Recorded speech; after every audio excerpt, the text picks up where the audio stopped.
great pleasure in welcoming Mr. Timothy Harris, Prime Minister,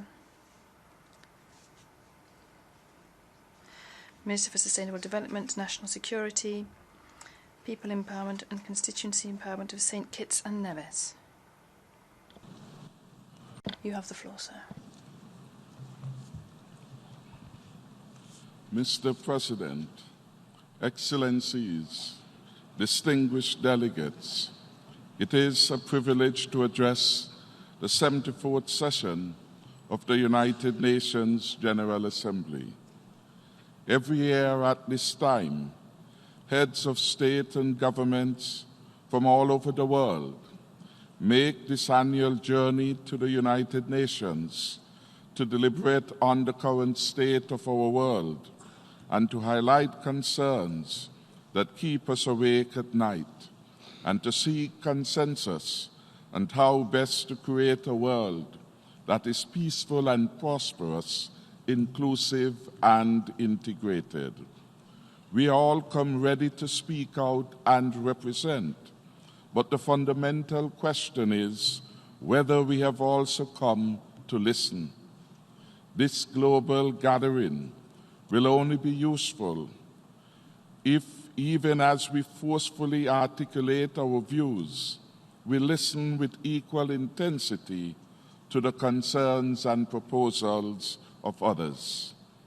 It was Ralph Bunche, the Nobel Peace Prize winner, who stated, "The United Nations exists not merely to preserve the peace, but also to make change, even radical change, possible without violent upheaval."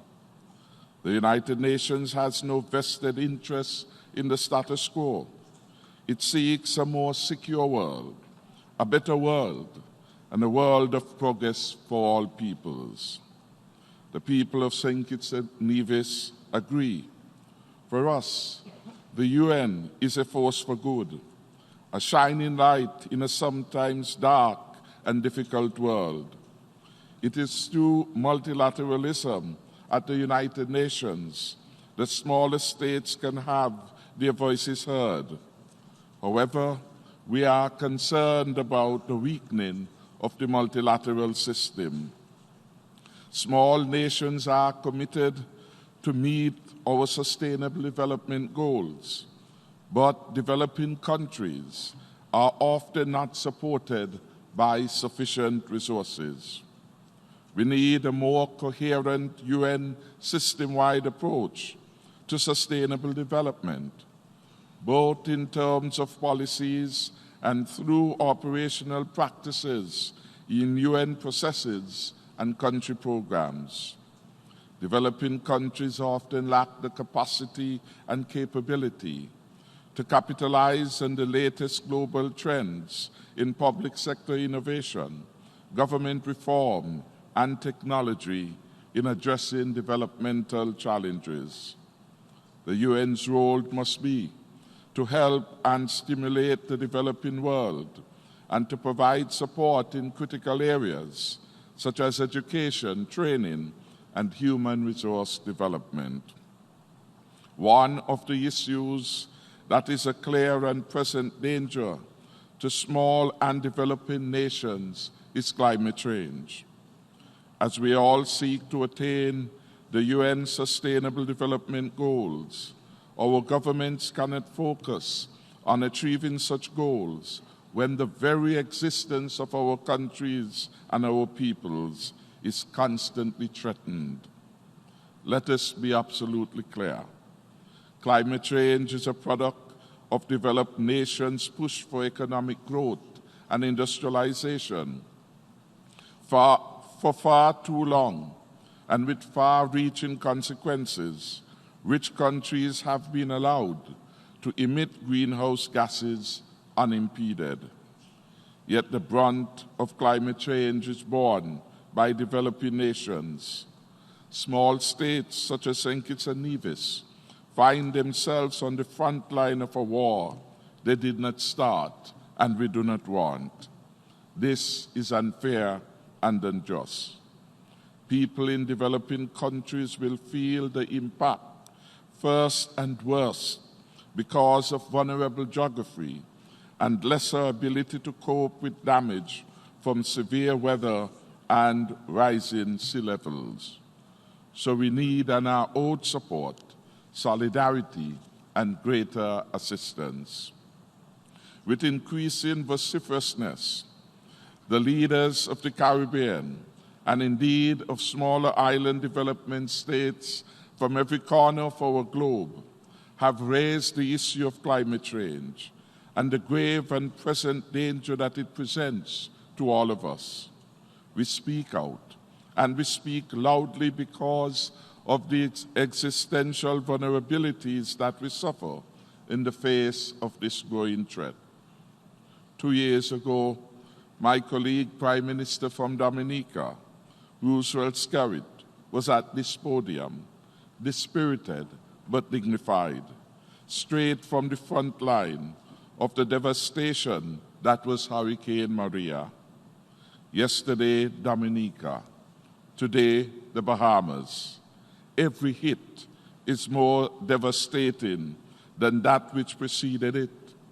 Hurricane Maria passed over Dominica with extreme ferocity, killed 56 persons, and wiped out 200% of GDP. Hurricane Dorian sat over part of the Bahamas Strait and unleashed Armageddon with still unknown dead and incalculable destruction. The people of St. Kitts and Nevis extend our deepest sympathy to our brothers and sisters in the Bahamas. My country has responded by providing security personnel and financial support to help the Bahamas in its recovery efforts. We appeal to other nations to provide tangible expressions of solidarity and support to the people of the Bahamas. With every disaster comes a crisis of conscience in the international community that results in pledges and promises, but few of these are fulfilled. Today I join my voice with that of Prime Minister of St. Lucia, Alan Trustney, to support the effort to establish a SIDS Foundation for climate adaptation and mitigation. Mr. President, we are tired of those who posture as champions of our cause, but substantially are promoters of their own conceit. We are tired of the agencies whose brokerage of climate funds is more centered on implementation fees than on adaptation impact. Rebuilding needs to start as soon as the disasters have passed, and we require a quicker process which is sensitive to recovery. We are tired, Mr. President, of empty promises. Now is the time for us to take hold of our own destiny. We are almost out of time, short on options and lost for patience. The scientific community has further reinforced our call for limiting temperature rise to 1.5 degrees Celsius if we are to stabilize global climate. Exceeding 1.5 degrees Celsius would mean ever-increasing climate risk, extreme weather, sea level rise, increased poverty, and a threat to hundreds of millions of lives. Limiting global warming to 1.5 degrees Celsius for SIDS is not optional. It is a matter of our collective survival. The unfair practice of categorizing countries based on their per capita GDP and denying their access to concessionary funding continues to pose a major challenge to our quest to achieve the Sustainable Development Goals and our economic development. We continue to demand that consideration be given to our vulnerability to internal and external shocks. I call for similar concern and protection for our threatened seas. In the face of global warming, we need a blue strategy to preserve and protect what is so important to our food security, the livelihoods of our fisher folks, and our economic growth and development. There is huge untapped economic potential in our seas, and this needs to be protected and nurtured. Put simply, we need to protect the ocean. I call on the developed countries of the UN to offer their support to smaller countries so that together we can protect and nurture our planet. Turning to health, Mr. President, the health of our citizens becomes critically important to us as we continue to grapple with the high prevalence of non-communicable diseases.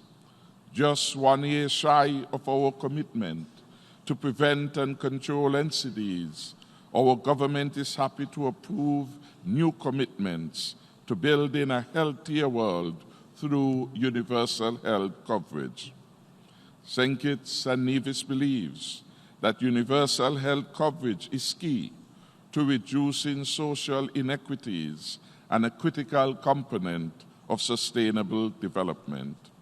It will provide greater access to healthcare services that will ensure a healthier population and provides financial risk protection to prevent people from being pushed further into poverty.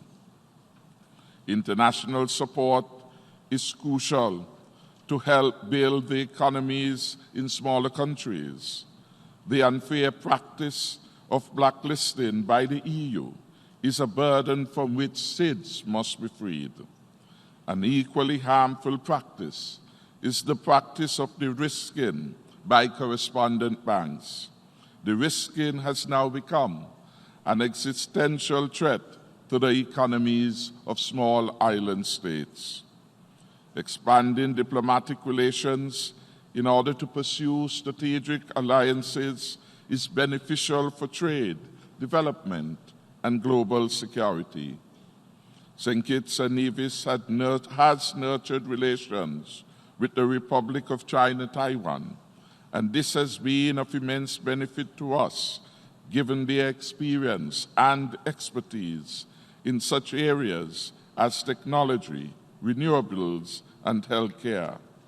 I call upon the United Nations to utilize Taiwan's experience, resources, and expertise, and to enable other developing nations to benefit. Our experience over the last 36 years is that the Republic of China offers true friendship and solidarity to its allies and is prepared to assist the rest of the global community. The Republic of Cuba has been a long-standing friend of St. Kitts and Nevis, and we shall continue to support the call for the removal of the economic and financial blockade which has caused untold suffering for its citizens. St. Kitts and Nevis continues to monitor the situation in Venezuela and Nicaragua. St. Kitts and Nevis subscribes to the Democratic Charter for the Americas and urges all member states to comply. The ongoing crisis in Venezuela in particular occupied virtually all of my time as immediate past chairman of CARICOM. St. Kitts and Nevis continues to support the CARICOM position enunciated at Bastille St. Kitts that the Venezuelan people must, through dialogue, find a peaceful resolution of their crisis and a restoration of peace, safety, and security for their country. St. Kitts and Nevis welcomes the recent dialogue facilitated by Norway between contending parties in Venezuela, and we urge all to resume such talks with alacrity. St. Kitts and Nevis notes with deep concern the content of the report dated July 5, 2019, by the UN High Commissioner for Human Rights on the situation in Venezuela. St. Kitts and Nevis reaffirms its unwavering commitment to the maintenance of human rights and human dignity. We can resolve many issues domestically, but regional and international solidarity and cooperation are critical. I salute the United Nations and the international community for the contribution which they have made to peace, understanding, and welfare over the last 70+ years. We must all resolve to strengthen our efforts and endeavor to ensure that we are ready to deal with the challenges and opportunities which present themselves to us in this, the 21st century. In moving forward, we must help the vulnerable members of our societies, in particular the poor, to improve their lives, give hope to the young, and help all countries reach their potential. That was the vision of the United Nations that invited all nations, small and large, to become involved. Let us therefore commit to deliver on the vision, peace and prosperity for all peoples and nations. May God bless us all. I thank you. أشكر صاحب المعالي. On behalf of the General Assembly, I wish to thank the Minister of St. Vincent and Kitts and Nevis.